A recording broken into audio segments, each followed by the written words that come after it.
season, there are 4 themes that we highlight for stewardship. And today we finally get to the last one. In 1 Corinthians chapter 16 and verse 2, the last theme. The last theme is plan your giving in advance. And then you read that. On the first day of the week, each of you is to set something aside and store it up, that you may prosper. And the last phrase is so that, the clause rather, so that offerings need not be made when I come. Offerings need not be made when I come. The theme is be ready. Be ready. And just so happens, this theme is exactly the same theme as the gospel lesson that we have just read. So for a few moments, let's look at the gospel lesson together. And then we'll go back to theme a little bit. The gospel lesson is not an easy text to preach on. First of all, it's kind of like a downer. Let's be real here. In 21st century North America, I would imagine most of us, I certainly am not one of them, I'm not really looking for Jesus' second coming. I want to be really honest here. You know, I have a look around and I do have my life and I do have some plans and you know, my children and want to see how life folding for them. And many of you might have children, grandchildren, or nieces and nephews, same thing. And we're still looking for life in the future that we look forward to. And I just want to say that if you, like me, don't share that enthusiasm about the end, it hopefully is not a sin. That's not any more sinful than other things. But I don't. Well, the other thing is, if you look at the text, it's not one of those warm and fuzzy themes where Jesus said, all are welcome. All are welcome. But Jesus said there are the wise and the foolish. And then the foolish didn't quite make the cut. All right? Well, then, actually, for the last few days, I've been scratching my head. Do I make the cut? I mean, it's a question. It's a real question, isn't it?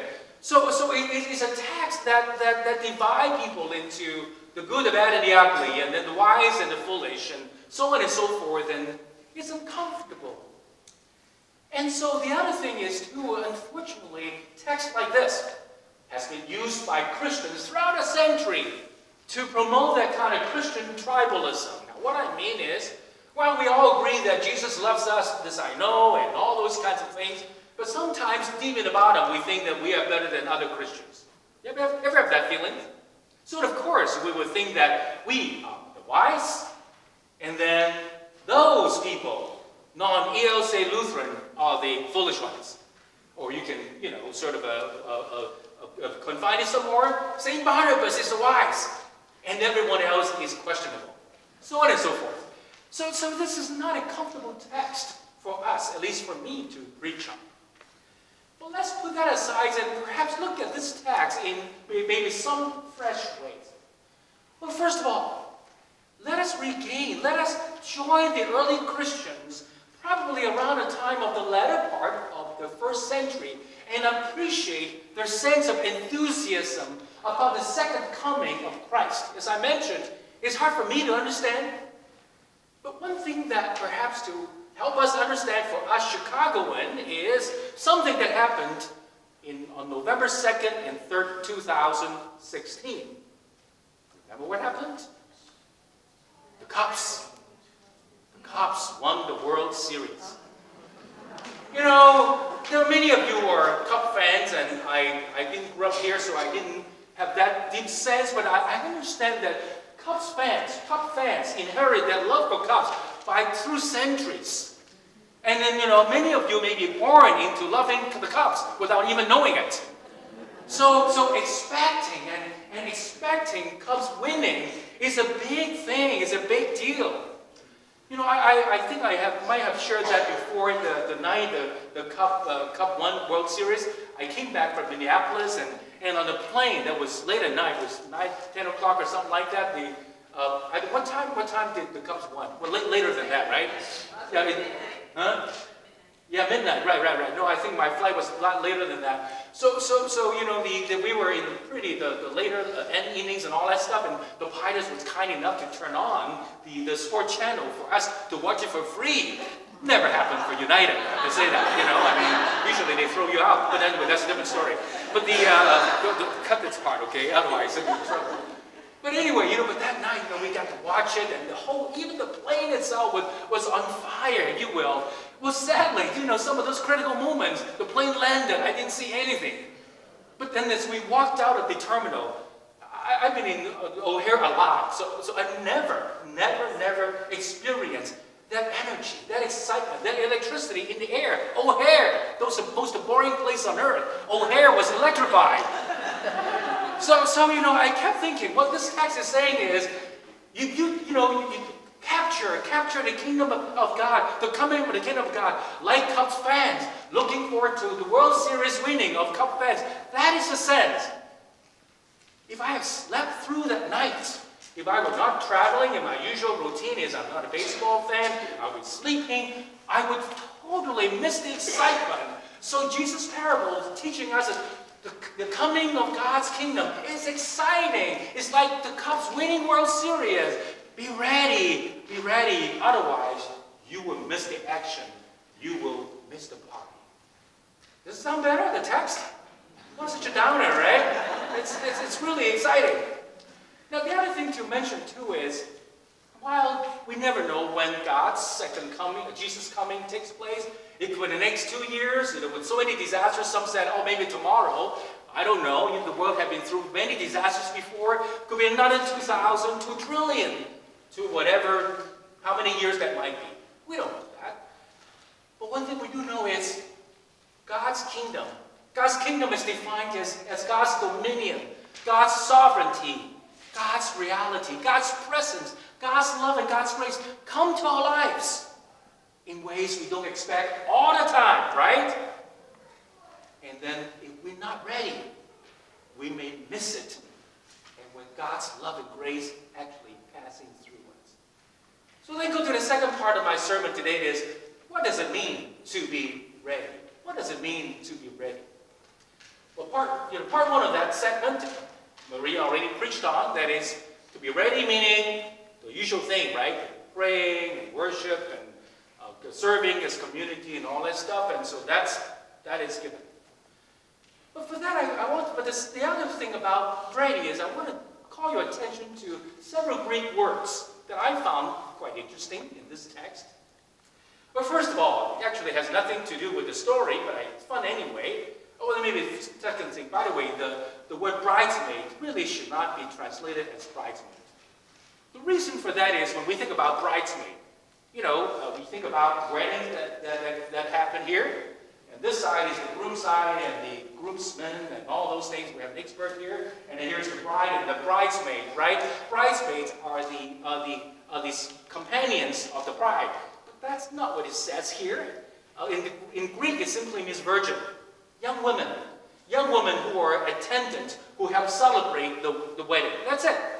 But that doesn't matter, okay? So, but what's important is the word foolish and wise, and also the word be watchful. The word foolish, the Greek word we all know. We all know. Because the Greek word for the word foolish is the word that becomes our English word morons. So basically, next time when you read this text, you should say, there are 5 morons. And there are 5 wise, so on and so forth. So they're the morons. But then the wise, I'll get back to the wise, explain the wise a little bit. That relates to what I'm trying to say. But then the word watchful.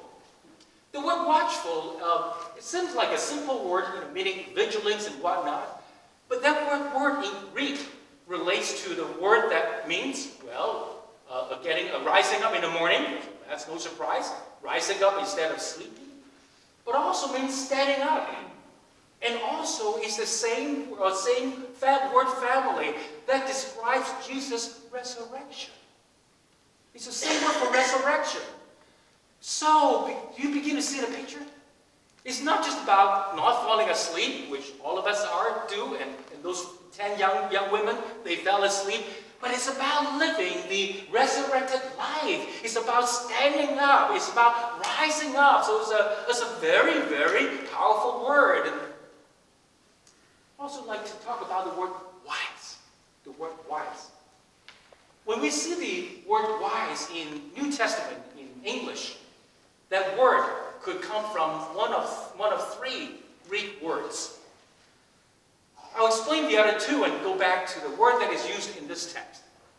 Well, the one word that is often translated as wise is the word that has to do with like Sophie and Sophia, as in philosophy. And in Greek, that word, it's Sophia, it's wisdom and all that stuff, but also means expertise, something you have in your hand, something that you know what to do with. So that's something concrete. And then the third word that is translated into wise in Greek, that means synthesis, synthesizing. Isn't that what thinking is all about, isn't it? We synthesize ideas and whatnot. But the word wise that is being translated here are neither of those.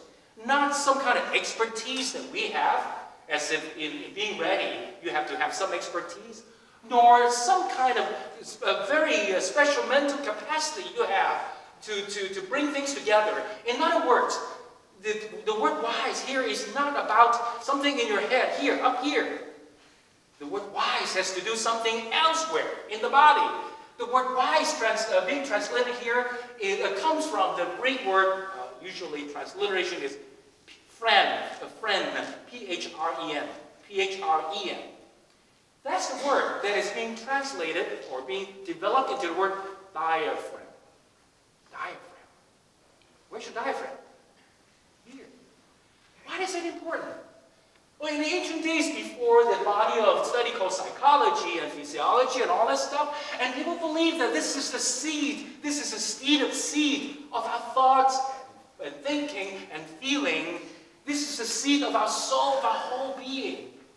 Not too many years, quite a couple years ago, several years ago, when I went to counseling session, I remember the counselor asked me, well, Joe, when you feel distressed, or when you feel stressful and whatnot, which part of your body experiences it first? Can you relate to that? And to me, it's here. And maybe for some of you, it's someplace else. So that's really important. What Jesus is talking about, be wise, is not just up here. No, it's here. The place where we sense, the place that we are in touch with something beyond. And the other thing too is the word compassion in Greek, something I mentioned before. The word compassion in Greek actually means intestine. It's kind of weird, isn't it? But it's not weird when you just think about it when you have compassion for people, when somebody crying over your shoulder, when you look at the picture talking about disasters, survivors losing everything. Where do you have compassion? Is it up here? It's here. It's here in that midsection. So what Jesus is talking about, be wise, is meaning that be in touch, be in tune with the world, be in tune with other people, be in tune with yourself, be in tune with God. That's a powerful way to talk about being wise, isn't it? It's not just having expertise, knowing how to pray and all those good things, singing liturgy, all those things are important. It's being in tune, being able to listen to. But also want to add to is not just being in tune and listen to, but also being able to act. Being able to act, to break out our own fears, breaking out of our own mold, to act in faith. And if we are ready like this, we will see God all the time. Preparing this sermon reminds me of an email that I got from a friend and also a family member of a congregation that I served. I got it in July. Nancy is one of somebody whom I've known for 20-some years. And she had cancer while I was serving in the congregation. And in fact, that was her first bout of cancer she had. And since then, I think several years back, she had another round, but then most recently, the cancer came back. And she probably was quite ill at this time. But I want to read just part of that email that she sent me. She said, well, in so many ways, my physical health, or lack of it, has made the rest of my life much more meaningful. I appreciate the little things more and see God in everything. What a blessing. She's a pharmacist, though the rest of them. My pharmacy education has really helped me too. I belong to a cancer support group, and I'm privileged to be able to go with others on their appointments to be a support and translate some of the meds speak. She sees God's everywhere because she is ready. She is somebody I'll never forget, because when I served in a congregation that was 20-some years ago, a congregation in a changing neighborhood. It was a neighborhood with Caucasian folks for many, many years, and it was started out that way. And in fact, this member grew up and baptized in that congregation. But in the 70s and 80s, the congregation changed, and then a white moved that way, an African American moved in, and then in the last 10 years, African American moved out, the Hispanics moved in. But through it all, she made a decision that even though she does not live in the community, she does not want to give up the community. Whoever comes to church, she would embrace. She would go out of her limb and do things that is not always comfortable. She stays on. Now, she's no saint either in the very narrow sense of morality, if you will. One thing that I found out when I started was, she told me, I have been struggling with addiction for many, many years. And one of the things that she asked me to do is, she said, is it okay for me to, she said, that at the end of one of the church service, that I shared my addiction journey with the whole world, and how I recovered through AA and other means. And that's exactly what she did. And through her addiction, she also had a lot of family issues and marriage issues and whatnot. So a very restrictive, moralistic sense. She's no saint. But what makes her saint is she's willing to move out. She's willing to be in touch. She's not afraid to admit. She's not afraid to be with others. This time around looks like she's really sick. I haven't spoken to her in person. But still, she's not bemoaning about her own illnesses, but rather, you read that. She used her medical knowledge to help others, go with others to appointment, even though she's weak. She's ready, and that's why she said, what a blessing. In those many little things, I see God everywhere. So get to the third point of the sermon today, about giving. Of course, grateful that our stewardship team talks about how giving contributes to not just the work of the ELCA, the Synod, but also ELCA Churchwide. The reason I can do what I'm doing at ELCA Churchwide with disaster is, well, in part the disaster fund, but also in part you could have contributed to it through the years. So I could have a building to sit in, work with other colleagues, and do my work, but that's important. But another thing that just as important is, offering is not just for whoever we offer to, it's for us. Offer is for us. Offering is a way for us to be ready. Because in an offering, we don't just give, as we have mentioned, as we know, but we give in faith. We give not knowing that knowing that we sometimes have enough to give, but we give out of faith to say that I'm going to give as our folks said, I'm going to give $1 more this week and $2 more next week. I don't know if I will always be able to do that, but it doesn't matter, because in faith I challenge myself. I challenge myself, and the more we challenge ourselves, like Nancy has, like many of you have, the more we are ready when God's presence, when God's grace, and when God's love, and when God's very presence of His dominion, we are captured in the party, like we have all experienced Cubs winning the World Series.